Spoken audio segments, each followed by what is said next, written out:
So after Isha, and actually in Ramadan, when they do iftar, a lot of people don't want to do iftar alone. So they invite neighbors, they invite family, they invite always, because then you get more reward also. And so they do that. And then after Isha, when Isha prayer, a lot of people go to the mosques. You will see a lot of cars at the mosques after Isha, because there's Isha prayers, and then there is certain prayer in Ramadan called Taraweeh prayers. These prayers are only in Ramadan, and they're not required, they're voluntary, but the Prophet used to do them. And so, and every mosque do it differently in the number of units that they do. And so people go there, and women, children, men, the mosques are filled usually during Ramadan, because everybody goes. You can do it at home also, but a lot of people prefer to do them at the mosque. So there's Taraweeh prayers, and after Taraweeh prayers here, the Qataris told me that what they do is they do a lot of socializing. One lady told me that they even have dresses made for Ramadan, that this is the occasion for socializing. So they go visit the head of the family, and then they start going to visit people they haven't visited for a long time. So they catch up on, because being social and visiting blood relatives and friends is also part of Islamic paradigm. And so they go catch up on all these visits. And of course, there's special desserts in Ramadan. Every culture, every country has its own special dessert for Ramadan. Vimto here is very, really, people can't live without Vimto in Ramadan. That's a very special thing in Ramadan. And so you will find all kinds of sweets just in this period of time. And then after that, they either sleep, or I don't know if they stay till Fajr. But after that, before Fajr, there's suhoor. So they either eat anything, or they eat leftovers from iftar, or whatever they want to eat. And then they pray Fajr and they sleep. And so this is the day of a Muslim that is trying, struggling, and trying to get the best that they could. So, and there's a lot of Quran, there's Taraweeh, and then there is also Umrah, which is a smaller pilgrimage.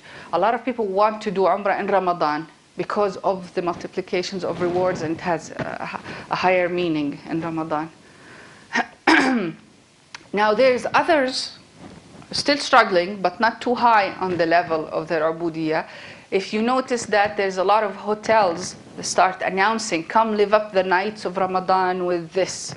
Maybe not too much in Qatar, but I've seen it in other Arab countries, that they live up the nights with bands and music and all kinds of buffets and all these kind of things. So that's another way of living up the nights.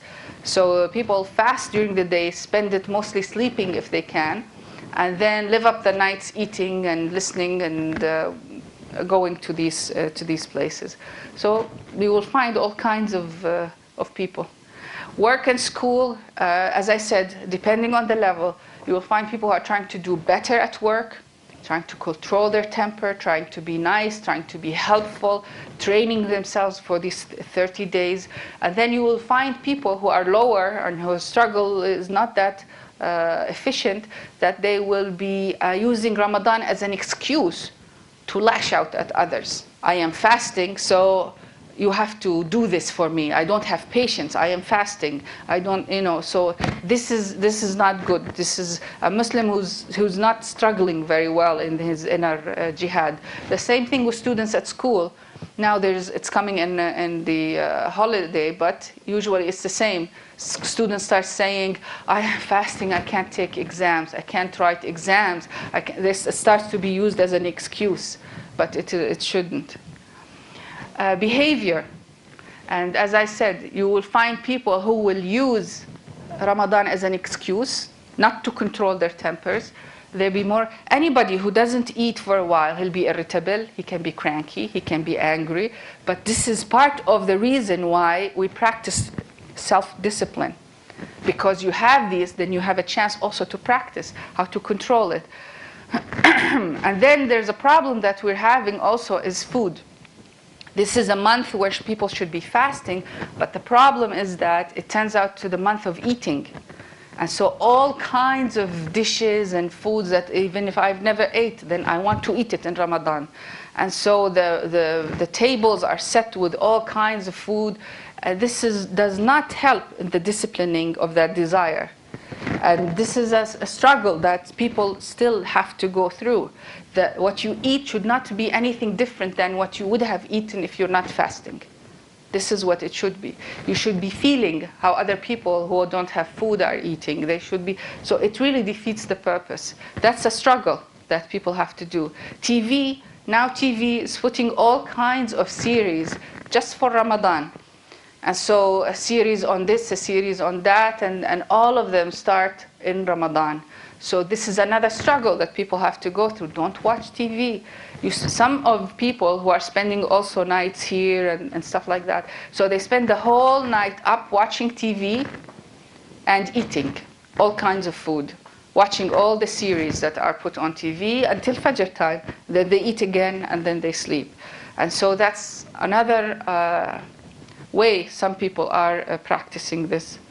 Driving, I would caution you from drivers before iftar, because that's the time when everybody wants to rush home for the iftar, because you're not supposed to also to delay. Other than being hungry, you're not supposed to delay the iftar. And also a lot of people are invited to other people's houses, so they don't want to be late for the iftar because the other people will be waiting for them to break their fast.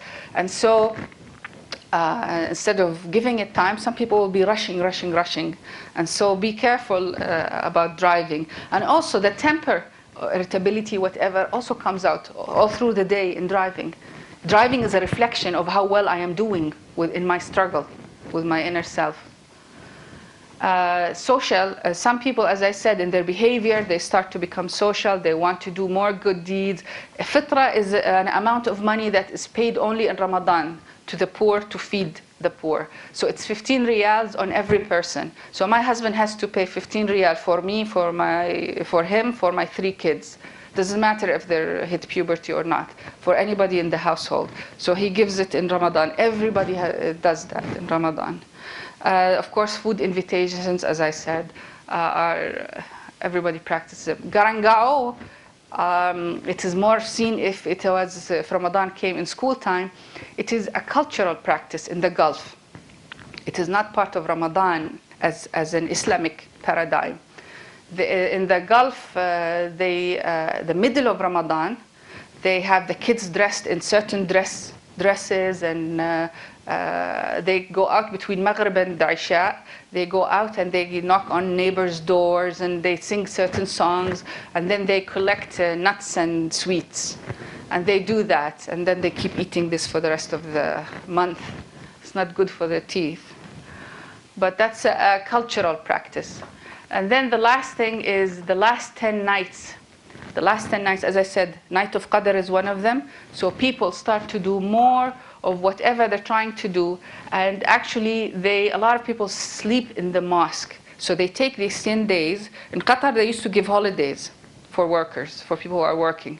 This is like Eid holiday. There's supposed to be holiday before that, so people are able to do this. So people take time and they sleep at the mosque. They sleep in the mosque during the day, and they stay. It's a kind of 10 days of isolation, focus on meditation, praying, and trying to improve oneself. Because that night, I don't want to miss that night. That night is worth more than 1,000 months. When I was in Canada, some people took their vacations and they spent that 10 nights at the mosque trying to do this. You can do it at home. You don't have to do it at the mosque. And so this is the last thing I want to say, is what you can do in Ramadan is accept food invitations. And this is why people will be inviting everybody for breaking the fast with them. And of course, there's no need to mention this. Don't eat or drink in public. And one thing I want to actually address is dress more modestly, because people are trying to fast their eyes and their tongues and everything. And so I don't want to see other people's bodies. So they'll be, it is, if you don't know that it is actually, people can call the police if they see somebody who's not dressed properly here in Qatar. And people will be more vigilant about this in Ramadan as well. And of course, the focus, there's a whole shift in the focus. And so you have to expect slower pace at working hours. People will not be giving interest to stuff that they were interested before Ramadan. So everything will be slower. So try to expect that so that you won't be frustrated.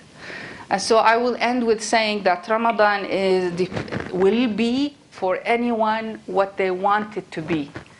If I want it to be a cultural practice, I want to lose weight. This is how some ads are. Lose weight in Ramadan. Do this, do that. So it is being commercialized and from all aspects. So I can do that. Or if I want it to be a struggle to improve my relationship with God, then it can be that too. So thank you very much for coming. I hope this was of benefit to you.